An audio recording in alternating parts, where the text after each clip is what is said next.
Russia's foreign ministry spokesperson Maria Zakharova Mikhail Tereshchenko TASS Moscow wants to look into whether the U.S. news website BuzzFeed published anti-Russian propaganda in a story about an FBI probe into scores of money transfers to finance elections in 2016. BuzzFeed reported on Tuesday that the FBI is looking into more than 60 Russian money transfers to embassies in nearly 60 countries to finance the 2016 election campaign. A Russian government spokesman was cited as saying the transfers were made to facilitate Russia's parliamentary election on Sept. 18, 2016. Russia's foreign ministry spokeswoman Maria Zakharova devoted a large portion of her weekly press briefing Thursday on the article. "I would like to ask experts whether yesterday's article by BuzzFeed was propaganda and misinformation, not just some fake news," she said. Zakharova added that Moscow had been waiting since 2014 for the U.S. embassy to respond to whether BuzzFeed is real mass media or not.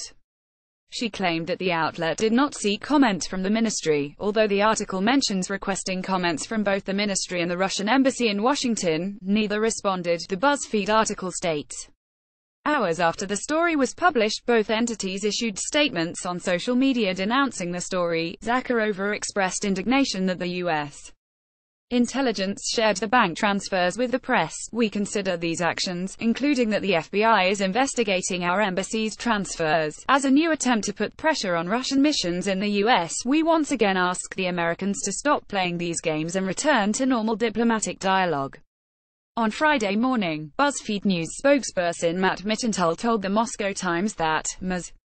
Zakharova's statements are of specific, provably false claims. "The fact is that we asked the Russian Ministry of Foreign Affairs, the Russian Embassy, and Ms. Zakharova to speak with us for this story more than a dozen times, via email, phone, an in-person visit to the embassy, and on Facebook, which Ms. Zakharova frequently uses to communicate, beginning on November 8 of this year. After our multiple requests for comment went unanswered, and even though no law enforcement source suggested the suspicious transfers were used for local Russian Duma elections, our reporters nonetheless noted it as a possibility. It was only after our story published that both the Russian Ministry of Foreign Affairs and its embassy responded on social media, which was no doubt part of their disingenuous strategy from the start. As for Ms. Zakharova's attempt to blame U.S. intelligence for leaking this information to BuzzFeed News, we would hope journalists see through this effort to blur the lines between state and independent media, a concept we know is foreign to the Kremlin.